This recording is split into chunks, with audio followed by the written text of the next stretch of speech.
Bueno, estamos en un momento pues de mucha expectativa.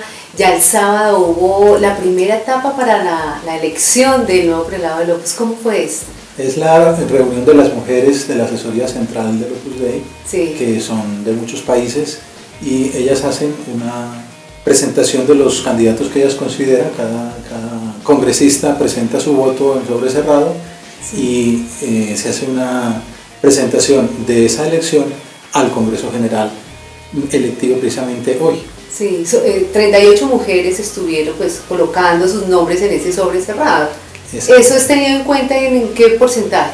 Pues San José María decía que era como mostrar la liebre, era como decir por dónde se ve. Generalmente ha sido un clamor unánime en las dos elecciones previas. En el fondo, todas querían al beato Álvaro del Portillo, todas querían a Monseñor Javier Echevarría, sí. Y luego los otros congresistas terminaron eligiendo al candidato que presentaba la asesoría central. Claro, bueno, ya esa primera etapa. La segunda etapa entonces es los congresistas que hicieron. ¿Cómo es eso?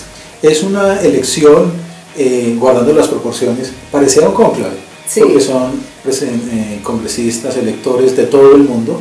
De Colombia fueron 4 personas que han sido nombradas por el prelado anteriormente, y ellos han tenido un tiempo de preparación, han llegado antes para conversar, para ponerse al día. Les presentan el listado de los candidatos, sí. Que son 94, sí. Y los que cumplen con el tiempo previsto, la edad, el tiempo en la prelatura, el tiempo de ordenados como sacerdotes. Y entonces entre esos 94 ya ellos en su oración lo miran con el Espíritu Santo. Por eso es un tiempo de oración, y aprovecho para pedir oración a todos los televidentes, porque es un fenómeno espiritual, más claro. Que humano. Es que el Señor muestre la luz de lo que quiere para la prelatura, cómo ayudar a la Iglesia en este tiempo de hoy. De hecho, inició el sábado con una Sagrada Eucaristía. La Misa del Espíritu Santo, el sábado. Y hoy también hubo Misa del Espíritu Santo para esta segunda fase del Congreso. Bueno, entonces, en general, ¿son cuántos? ¿Cuántas personas? ¿Laicos, sacerdotes, las mujeres? La mayoría son laicos. El San José María quería que en el Opus Dei se notara la fuerza del laicado, sí. Y de la mujer. Claro. Y entonces por eso, y la juventud, sí. Pues se les pide que tengan mínimo 32 años, y alguna vez contaban que le había pedido perdón a sus hijos mayores porque no los había nombrado lectores a muchos de ellos, para que hubiera también esa amplitud en la elección. Pues hay gente de Sudáfrica, de Kenia, no todos van a ser de unos 2 o 3 países. Sí. Entonces son casi 200 de todas partes del mundo, son como unos 70 países.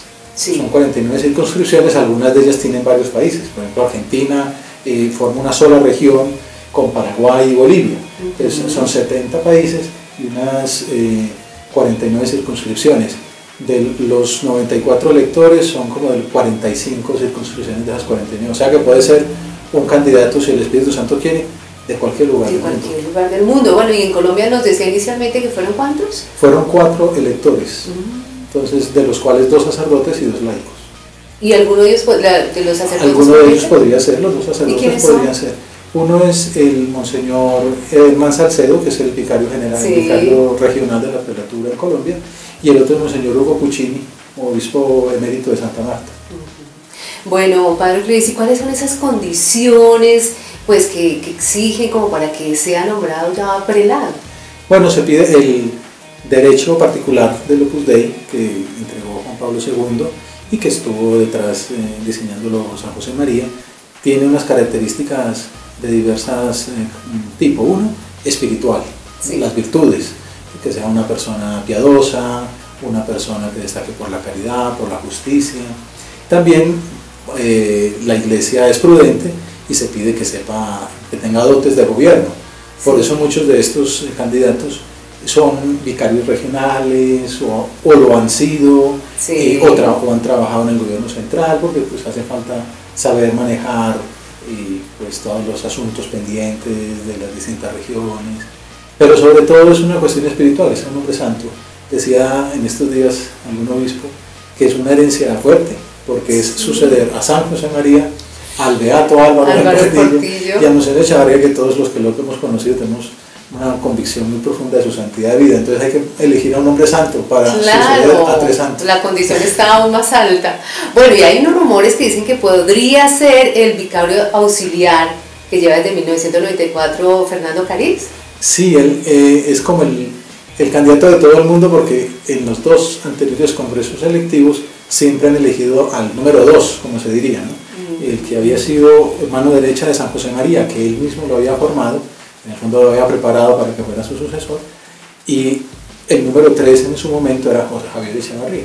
Ya cuando eligieron a don Álvaro, él tuvo como número 2 a Monseñor Javier Echevarría, que fue su sucesor. Sí. Ahora el número 2 es don Fernando Cáriz, con lo cual uno diría que sería él por derecha. Pero él mismo lo ha dicho que lo otro era un periodo especial, porque eran dos hombres formados directamente por el fundador, que ahora se abre como una nueva etapa. Pero desde luego es un candidato muy especial, porque estuvo 22 años al lado del anterior prelado, ayudándole en el gobierno. Sí. Los últimos años fue el vicario auxiliar, o sea que casi que tuvo toda la carga de la prelatura sobre sus hombros, y es un hombre muy santo y muy buen teólogo. Sería muy buen candidato, pero bueno, el Espíritu Santo dirá. ¿Será que ayuda a elegir? ¿Usted lo conoce? Ah, Fernando, sí, yo viví con él en Roma 3 años, del 94 al 97, luego él estuvo aquí en el año 2011 acompañando a Monseñor Echevarría, y el año 2015, y es que el año pasado es antepasado, en el año 2015 también estuvo por aquí y pude estar con él un rato. Ya, Padre Cris, para las personas de pronto que no conocen muy en detalle cómo es esto de ser prelado, qué significa, es de pronto relacionado con el sumo pontífice, quien a propósito da la aprobación del nuevo prelado. Sí, es muy importante. El Opus Dei es una institución de la Iglesia. La Iglesia se divide en diócesis territoriales: Bogotá, Medellín, Arequipa, Buenos Aires. Sí. Pero también hay otras maneras de dividir, aparte de la territorial, que es por personas. Por ejemplo, los ejércitos.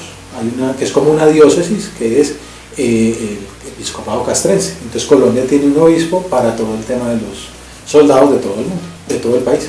Sí. Así también el Opus Dei es como una diócesis, pero por todo el mundo, las personas que tienen vocación a la prelatura.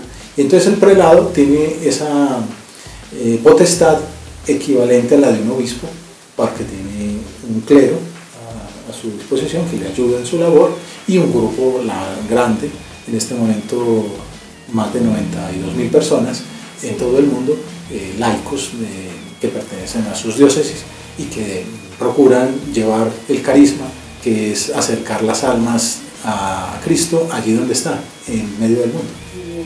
Buscar la santidad también. Esa es como la luz que el Señor quiso traer o renovar con el Opus Dei.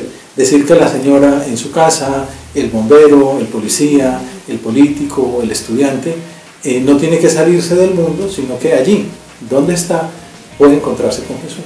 También dignificar un poco más el trabajo, ¿no? Cualquier oficio. Es una dignificación muy grande. San José María decía, alguna vez lo llamaron a felicitarlo porque un hijo suyo lo habían nombrado ministro.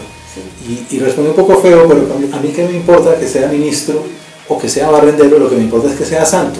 O sea, es mejor un hombre con un oficio humilde que sea santo que un hombre con un oficio muy reconocido y que no lo sea. Claro, claro. Bueno, la tercera etapa entonces ya es la aprobación del Papa Francisco. Claro, tenemos el Congreso. Sí. Las mujeres de la asesoría, los hombres del Consejo y del Congreso electivo. Y entonces ya se tiene un candidato, se elige, se nombró el que tuvo la mayoría, y entonces ese hombre tiene que aceptar, ese sacerdote, y una vez que ha aceptado, todavía no es prelado. Ah, no, ¿qué falta? Porque, como decíamos antes, la obra es una partecita de la iglesia, así decía San José, una partecita de la iglesia, entonces depende de la cabeza, y la cabeza es el Papa. Entonces se le avisa al Santo Padre que el candidato elegido ha sido fulanito, y el Santo Padre es el que lo nombra, confirmando la elección que ha hecho el Congreso. Entonces solo entonces es cuando podemos hablar de prelado. Es famosa la anécdota de cuando se lo comunicó a Monseñor Javier Echevarría, que lo llamó por teléfono, y cuando contestó Monseñor Echevarría, el Santo Padre le dijo: buongiorno, signore prelato, avisándole que había quedado nombrado como prelado. Bueno, ¿y hacen algo especial? ¿Hay una ceremonia eucarística? ¿Hay algo? Bueno, él empieza a ejercer, una vez que es nombrado por el Papa, empieza a ejercer como prelado. Los que lo han elegido pasan a saludarlo, un saludo pues muy filial, muy cariñoso del nuevo padre, porque en el Opus Dei el prelado, como en general también sucede en todas las diócesis, el obispo no es pues una persona simplemente jerárquica, sino que la obra es una familia, y entonces el obispo es el padre, así se le dice. Sí. De hecho nosotros en el trato no le decimos monseñor, sino padre, y él nos dice hijo mío. Y entonces en ese momento empieza a ser padre, y el inicio también suele haber una misa solemne, en que ya es su primera misa pontifical, en que empieza a ejercer como padre de esta porción de la iglesia que es el Opus Dei. Sí, ¿eso es vitalicio ese cargo? Es vitalicio, sí. También está previsto, como sucedió con Monseñor Echavarría, que cuando puede empezar a perder capacidades, puede nombrarse un vicario auxiliar, en el cual se puede descargar mucha de la carga pues, laboral, ordinaria, de todo el trabajo que llega de todo el mundo. Sí. Monseñor Echavarría también trabajó, se notó mucho, también fue por su trabajo a favor de la familia, del hogar, también trabajó con los jóvenes. ¿De pronto se seguiría la misma línea o cada uno? Inmediatamente después de la elección continúa, y vamos muy en esta entrevista con esa línea cronológica muy interesante, sí. Continúa con el primer Congreso General del Opus Dei.